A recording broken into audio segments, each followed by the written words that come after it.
Hi hello नमस्कार, मी दीपाली माझ्या नवीन रेसिपीमध्ये तुमचं स्वागत करत आहे। चला तर मी इथे उडीद डाळ आणि तांदळाचे आप्पे तुम्हाला दाखवणार आहे। इथे आपण रेसिपीला सुरुवात करूया। इथे मी कांदा, टोमॅटो घेतलेला आहे, मिरची आणि कोथिंबीर। हे पीठ मी काल परवा डोसे बनवले होते, ते पीठ मी फ्रीजमध्ये ठेवलेलं होतं, त्याचे मी आज आप्पे बनवत आहे।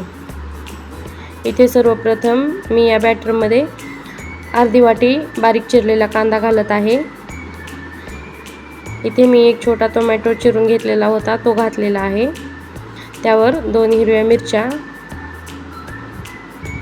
व त्यानंतर थोडीशी कोथिंबीर।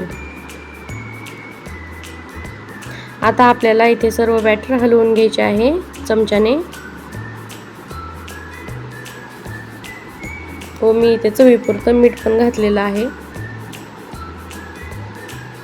आता आपल्याला इकडे गॅसवर आप्पेचा तवा ठेवून घ्यायचा आहे।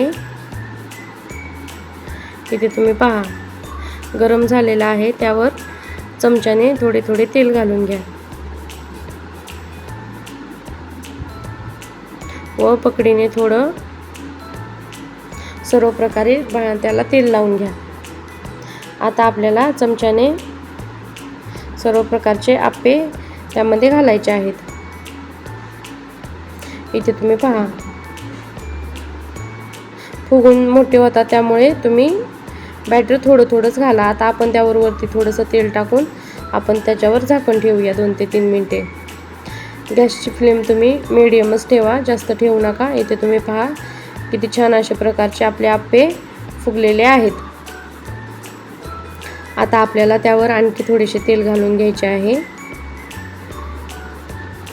म्हणजे आप्पे तव्याला चिटकणार नाहीत। आणि आता आणखी 2 मिनिटे झाकून ठेवा। आता आपल्याला उघडून पाहून आप्पे खालीवर करायचे आहेत। इथे तुम्ही पहा, मी चाकूच्या साहाय्याने आप्पे पलटत आहे। इथे तुम्ही पहा, आणखी थोडेसे आपल्याला भाजून द्यायचे आहेत। आता त्यावर तुम्हाला आवश्यकता वाटत असेल तर आणखी थोडेसे तेल घाला। इथे तुम्ही पहा, आता आपले आप्पे तयार होत आहेत।